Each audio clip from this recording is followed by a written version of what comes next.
అందరికీ నమస్కారం. ఆ వీడియోలో ఉన్న ఆ మహిళను నేనే. నేను రైల్వే కోడూరులో గవర్నమెంట్ జాబ్ చేస్తూ ఉంటాను. గత సంవత్సరంన్నర ముందు జూన్ 14, 2024లో రైల్వే కోడూరు ఎమ్మెల్యే అయిన అర్వా శ్రీధర్ గారికి నేను కంగ్రాచ్యులేషన్స్ చెప్దామని చెప్పేసి ఫేస్బుక్ ద్వారా మెసేజ్ చేయడం జరిగింది. అతను మొదటి రోజు అయినా సరే నాతో 2-3 గంటలు మాట్లాడారు. లాస్ట్లో అతని నెంబర్ నాకు ఇచ్చి నా నెంబర్ అతను తీసుకున్నారు. టెలిగ్రామ్ అనే యాప్లో నాకు మెసేజ్ చేశారు. నా గురించి అంతా తెలుసుకుంటూ వచ్చారు. అంటే నువ్వేం చేస్తూ ఉంటావు, ఎక్కడ ఉంటావు, నీకు పెళ్ళయిందా, నీ భర్త ఏం చేస్తాడు, పిల్లలు ఉన్నారా, ఇదంతా తెలుసుకుంటూ వచ్చారు. నా భర్త నాకు దూరంగా ఉంటున్నాడు అనేసి తెలుసుకున్నారు. నేను నా బాబుతో ఉంటాననేసి నేను చెప్పాను. అలా అనుకోవద్దు, నువ్వేం ఒంటరివి కాదు, నీకు నేనున్నాను, ఎటువంటి సిచ్యువేషన్ అయినా సరే నేను నీకు ఉంటాను అని చెప్పేసి నెక్స్ట్ డే నుంచే నాకు అటువంటి ప్రామిసులు చేయడం జరిగింది. అటువంటి భరోసాలు ఇవ్వటం జరిగింది ఆయన నుంచి.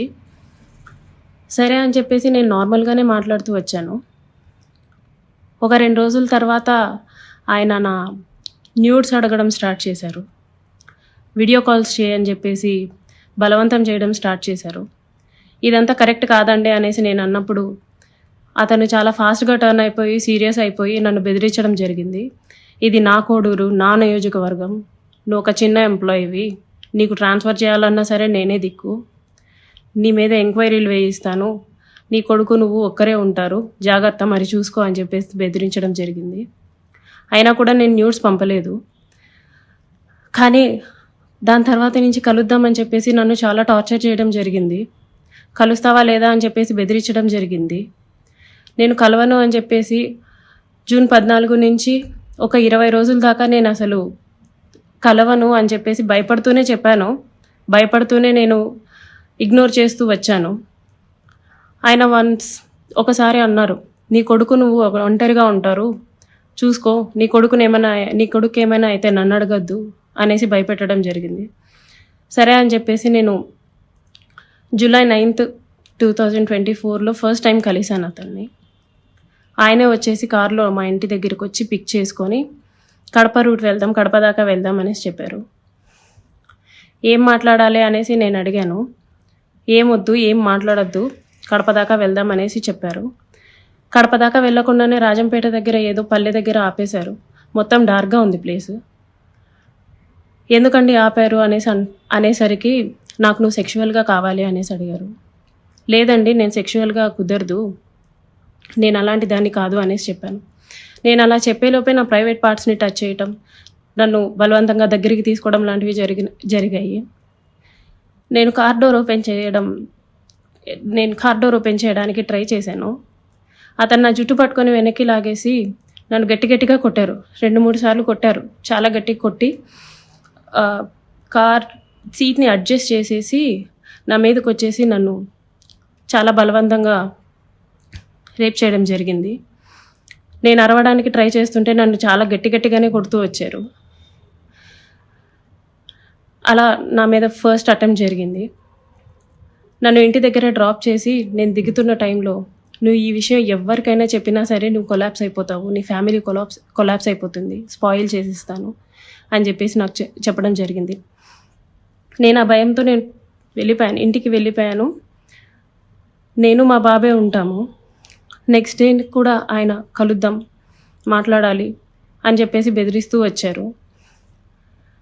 అలా నాకు ఆగస్ట్ ఎండింగ్లో నా ఫస్ట్ ప్రెగ్నెన్సీ అతని వల్ల వచ్చింది. ఈ విషయం నేను అతనికి చెప్పాను. చెప్తే అబార్షన్ చేయించుకో వెంటనే అనేసి అన్నారు. నేను అబార్షన్ చేయించుకోవట్లేదు, నీ వల్ల నాకు ఇంత జరిగింది, నేను అబార్షన్ చేయించుకోవట్లేదు అంటే అప్పటికి నన్ను బెదిరించారు. నువ్వు అబార్షన్ చేయించుకుంటే నువ్వు బ్రతుకుతావు, నీ ఫ్యామిలీ బాగుంటుంది, నీ ఉద్యోగం బాగుంటుంది, లేకపోతే నా గురించి నీకు తెలుసు అని చెప్పేసి చెప్పడం జరిగింది. నేను అబార్షన్ చేయించుకోను, ఎట్టి పరిస్థితుల్లో అబార్షన్ చేయించుకోను అనేసి నేను వాదించాను. ఒక 2-3 సార్లు 2-3 రోజులు నన్ను బాగా బెదిరించి తర్వాత అష్యూరెన్స్ ఇచ్చారు. సరే, నీ భర్తకి నువ్వు విడాకులు ఇచ్చేసి నేను నిన్ను పెళ్లి చేసుకుంటాను, మీరు ఎలాగా దూరంగానే కదా ఉంటారు, నేను నిన్ను పెళ్లి చేసుకుంటాను, నీ భర్తకి నువ్వు విడాకులు ఇచ్చేసి అనేసి అన్నారు. అప్పటికి నేను ఒప్పుకోలేదు. అబార్షన్ చేయించుకో, ఇది అయితే ఫస్ట్ అబార్షన్ చేయించుకో అని చెప్పి నమ్మించడానికి నేను నిన్ను పెళ్లి చేసుకుంటాను అనేసి నాకు చెప్పారు. నేను చాలా రోజులు చేయించుకోలేదు. అలా ఒక 2 మంత్స్ నాకు ప్రెగ్నెన్సీ ఉంది. దాని తర్వాత ఇంకా ఆయన కంటిన్యూయస్గా బెదిరిస్తూ, ఇంటికొచ్చి కొడుతూ, చేయించుకుంటావా లేదా అని చెప్పేసి టార్చర్ చేస్తూ, ఫైన్ డే నేను అబార్షన్ చేయించుకున్నాను. ఆయన మాటలు నమ్మి నన్ను పెళ్లి చేసుకుంటానని ఆయన ఇచ్చిన అష్యూరెన్స్ని నేను నమ్మి నేను అబార్షన్ చేయించుకున్నాను. ఇలా ఈ 1.5 ఇయర్లో నాకు 5 అబార్షన్స్ అయ్యాయి ఆయన వల్ల. ఎప్పుడు మా ఇంటికి రావటం, నాకు ఇష్టం లేదు అని చెప్పినా సరే నన్ను బలవంతంగా బయటికి తీసుకెళ్ళో, లేకపోతే ఇంట్లోనో నన్ను కొట్టి, మా వాళ్ళని బూతులు తిట్టి, చాలా రకంగా నన్ను సెక్షువల్లీ అటెంప్ట్ చేయడం జరిగింది.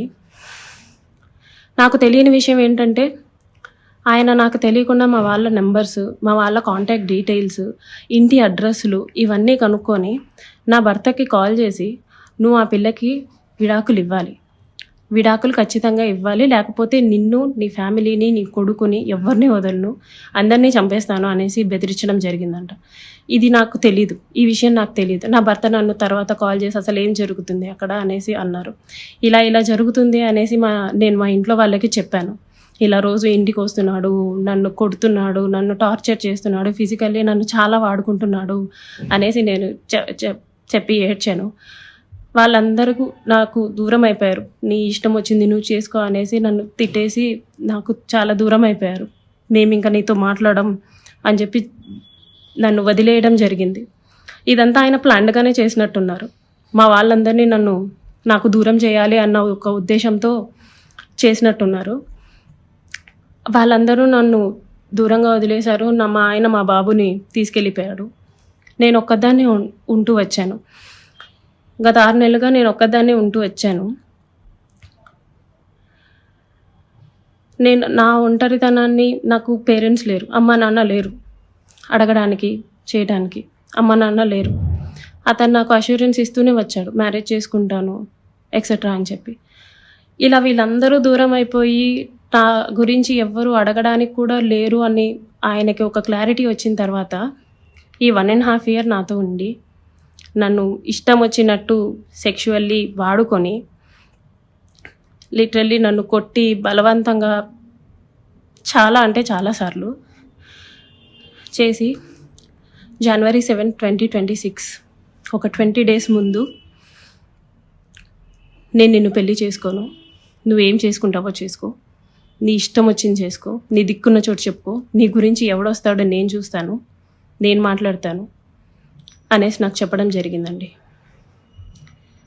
ఇట్స్ బీన్ 20 days అతను నన్ను వదిలేసి. ఈ 1.5 సంవత్సరం నేను నరకం చూశాను అతని వల్ల. చూడాల్సిన నరకం అంతా చూశాను. నాకు ఇప్పుడు న్యాయం కావాలని చెప్పేసి నేను కోరుకుంటున్నాను.